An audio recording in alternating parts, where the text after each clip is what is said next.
ঝিরঝির শব্দে একটানা বৃষ্টি হয়ে যাচ্ছে। চারপাশ নিস্তব্ধ। নিশুতি রাত মনে হলেও রাত মাত্র 11:30।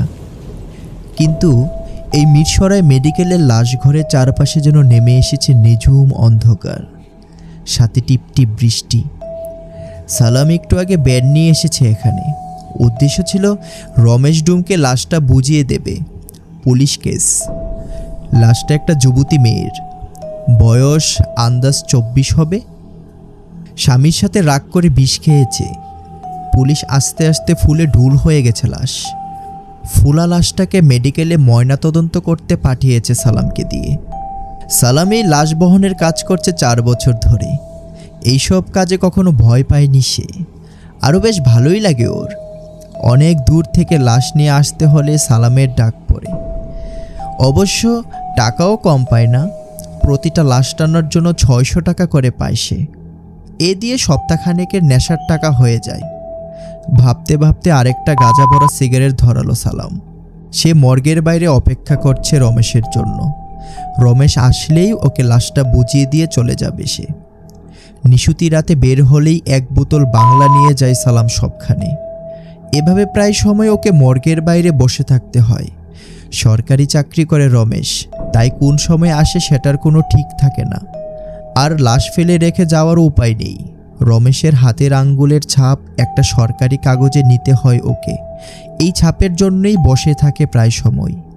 এই অপেক্ষার সময়টা বাংলা খেয়ে কাটায়। 5 দিন আগে একটা লাশ নিয়ে এসেছিল সে। সেই সময় বেশ টাকা পেয়েছিল, তাই আজকে তার সাথে গাজার পুড়িয়াও আছে। তাই সময়টা মন্দ কাটছে না তার। মর্গের বাইরে টুল পাতা আছে। সেই টুলে বসে বসে আরেকটা বিড়ি ধরালো সালাম। গাঁজা খাবার অভ্যাস সেই ছোটবেলা থেকেই ছিল সালামের। একসময় গাঁজা বিক্রি করত রেল লাইনের বস্তিতে। সেখান থেকে চলে আসে 15 বছর বয়সে। সেই থেকে ভ্যান চালায় সালাম। এই পেশায় খুব একটা টাকা আসে না দেখে থানার দারোগা বাবুর হাতে পায়ে ধরে 4 বছর আগে লাশ টানার কাজটা পেয়েছিল। সেই থেকে কপাল খুলেছে সালামের। 2 বছর আগে বিয়ে করেছিল, কিন্তু সংসার টেকেনি।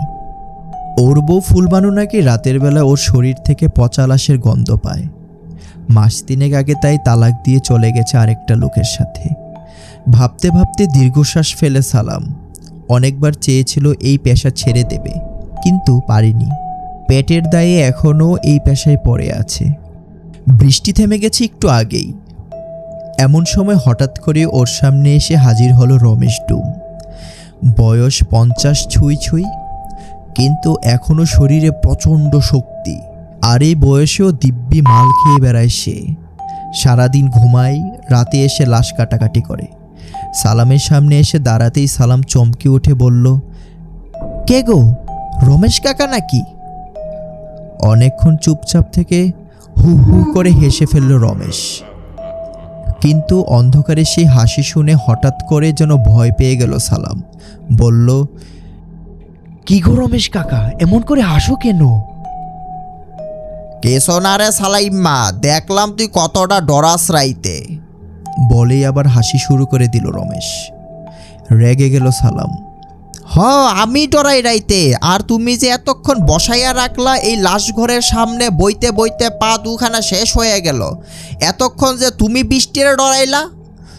না রে সালাম, আমার ঘর থেকে বের হইতে দেরি হয়ে গেছে। ভাবলাম থানা থেকে লাশ আইছে, তোরে বসাইয়া রাখবো না, কিন্তু হঠাৎ বৃষ্টি শুরু হইল। কি করুম, আমার কাছে তো ছাতা নাই, তাই বৃষ্টি থামা না পর্যন্ত আমি বাইর হইলাম না। সালাম তাকিয়ে দেখল রমেশের শরীর শুকনো, তবে সে একটা সাদা কাপড় লুঙ্গির মতো পরে আছে।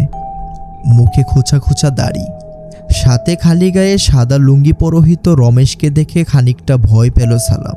বলল, দাও গো কাকা, কাগজটাতে একখানা টিপ মাইরা আমি সইলা যাই, রাত বেশি হইছে, ঘরে যামু। বলে পকেট থেকে কাগজ বের করে এগিয়ে দিল রমেশের দিকে। কিন্তু রমেশ যেন দেখেও দেখল না। বলল, তা তো যাই ভাই, কিন্তু আজকা তোমারে সারমুনা সান্দু, তোমারে লাশ কাটা দেখামু। বলে আবার হু হু করে হেসে ফেলল রমেশ।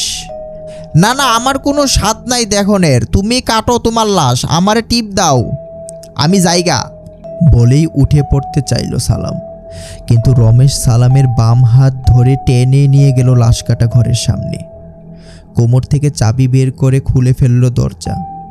তারপর চাবির গোছাটা ভেতরে রেখে ভ্যানের সামনে নিয়ে আসলো সালামকে। বলল, নাও বাসা, ধরো তো, নিয়ে যাই ভিতরে। সালাম না করল না। দুজনে মিলে মেয়েটার লাশটাকে তুলে নিয়ে গেল লাশ ঘরের ভিতরে। সেখানে একটা সাদা কাপড় পাতা, টেবিলের উপর লাশটা রেখে বাতি জ্বালিয়ে দিল রমেশ ডুম। এই আলোতে অন্ধকার যেন আরও বেশি চেপে বসল। আশেপাশে কিছু দেখা যায় না। কোত্থেকে একটা বাক্স নিয়ে হাজির হলো রমেশ। সেটা খুলে বের করলো একটা ধারালো ছুরি। লাশ বাঁধার পাটির বাঁধন খুলতে খুলতে বলল, আইসকে তোমারে আমি লাশ কাটা দেখামু। কোনোদিন দেখলা না কিভাবে কাটি আমি লাশ।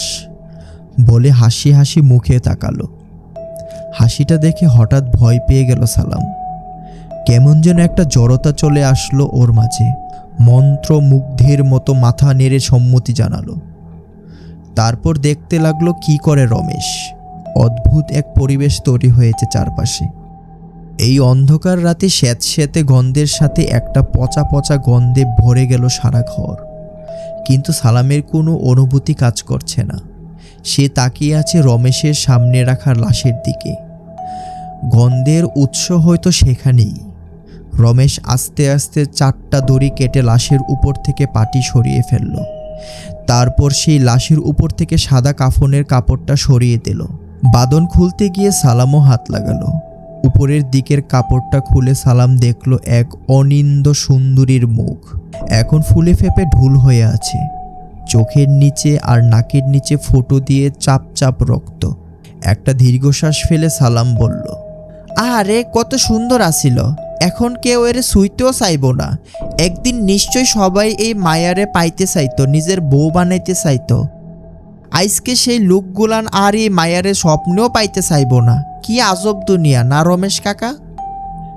খেক খেক করে হেসে রমেশ বলল, আরে 2 পয়সার দাম নাই জিনিস দিয়ে মানুষ কত ভাব ধরে দেহস না। এই মাংস এখন কাউরে দিলেও নিব না, কিন্তু ফুটানি মারে সব সময় এই মাংস নিয়া। দুনিয়া ছাইরা গেলে সবাই সুইতে ডরায়।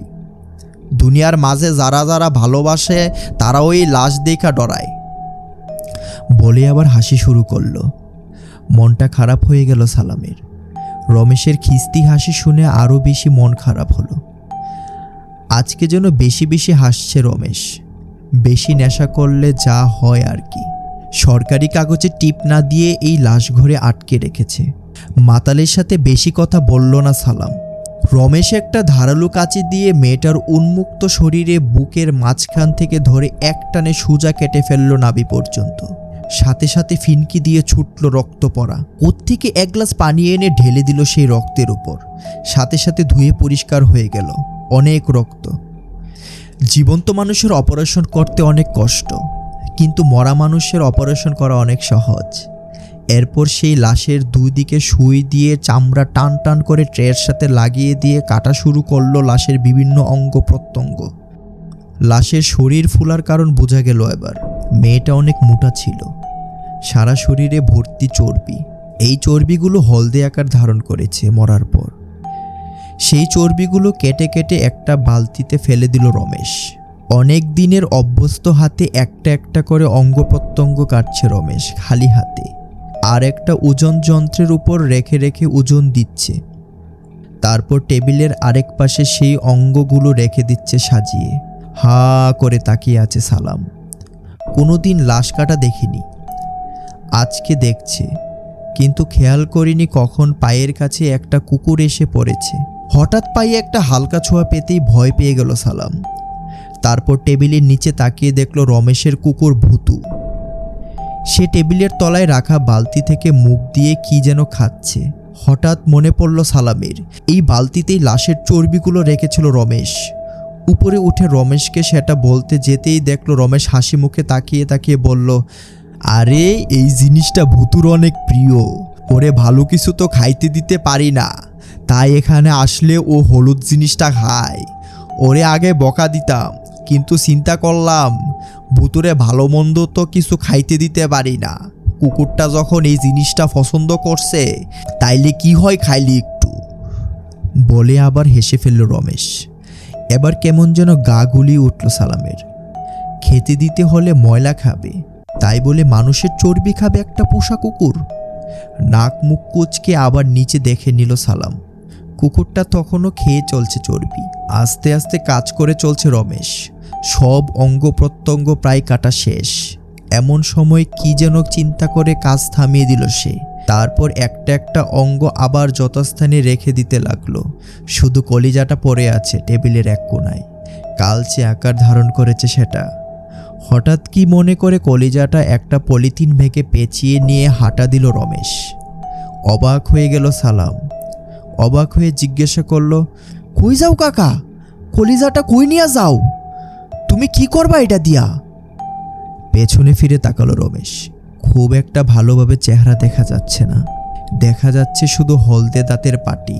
হেসে হেসেই বলল রমেশ, এই তো কলিজাটার একটা ব্যবস্থা কইরা আসি রে সালাম। তুই থাক, আমি অহনেই আসতেছি। এই জামু আর আসবো, সামান্য সময়, তুই থাক। বলেই হন হন করে দরজা খুলে বাইরে বের হয়ে গেল রমেশ। পেছন পেছন কুকুরটাও ছিল। কি মনে করে পেছন ফিরে তাকালো কুকুরটা। অন্ধকারে কুকুরটার হলদে চোখের মনি দেখে ভয় পেয়ে গেল সালাম। একটু পরেই আবার বের হয়ে গেল সেটা। হাঁপ ছেড়ে যেন বাঁচল সালাম। লুঙ্গির গিট্টু থেকে একটা গাজার পুড়িয়া বের করে টানা শুরু করতেই হঠাৎ চিৎকার চেঁচামেচির শব্দ শুনতে পেল সালাম। লাশঘরের বাইরে থেকে কারা যেন কথা বলে কিছু বুঝতে চাইছে। কেউ একজন মহিলা কাঁদছে। তাড়াতাড়ি লাশঘর থেকে বের হয়ে আসলো সালাম। দরজা খুলে বের হয়ে অবাক হয়ে গেল সালাম। বাইরে আরেকটা ভ্যান দাঁড়িয়ে আছে। সালামের ভ্যানটা সরানো নিয়ে তর্ক করছিল কিছু মানুষ। মনে হচ্ছে ভ্যানে করে কোনো একটা লাশ নিয়ে এসেছে কেউ, সাথে সেই লাশের আত্মীয় স্বজন। তাদের কান্নার আওয়াজ পাওয়া যাচ্ছিল ভেতর থেকে। সালাম বের হয়ে জিজ্ঞাসা করলো, কি হইছে ভাই? কার লাশ নিয়ে আসিছেন? রমেশ তো একটু আগে বাইর হইল, এখনই আসি যাবে। বলে গাজায় শেষ টান দিয়ে ফেলে দিল ফিল্টারটা। হঠাৎ নিস্তব্ধ হয়ে গেল সামনের জনতা। ভোর হতে শুরু করেছে মাত্র। আস্তে আস্তে জেগে উঠতে শুরু করেছে পাখিগুলো। এমন সময় যেন একটা বোমা ফাটালো সালাম। সামনে থাকা সবাই ওর দিকে তাকিয়ে আছে। একজন মহিলা এগিয়ে সালামকে বলল, কে আসছিল এতক্ষণ? কে আসছিল ভেতরে? কেন কইলাম না রমেশ কাকা বাইরে গেছে, একটু পরে আয়সা পড়ব। বিরক্তি সুরে বলল সালাম। সেই মহিলা হঠাৎ গিয়ে বেনে রাখা লাশটার মুখ থেকে কাপড় খুলে ফেলে বলল, রমেশ যদি এইখানে আসে তাহলে এইটা কেডা? লাশের মাথাটা থেকে হঠাৎ মাথাটা চক্কর দিয়ে উঠল সালামের। রমেশ সাদা কাপড়ে বাঁধা লাশ হয়ে পড়ে আছে সালামের সামনের ভ্যানে। হঠাৎ করে বুঝতে পারল সালাম ও অজ্ঞান হয়ে যাচ্ছে। শুধু অজ্ঞান হওয়ার আগে সেই ভ্যানের পাশে দাঁড়ানো রমেশের কুকুরটাকে দেখতে পেল সে। সেই হলদে চোখে তাকিয়ে আছে খানিকক্ষণ আগের মতো। মুখের পাশে লেগে আছে হলদে চর্বি।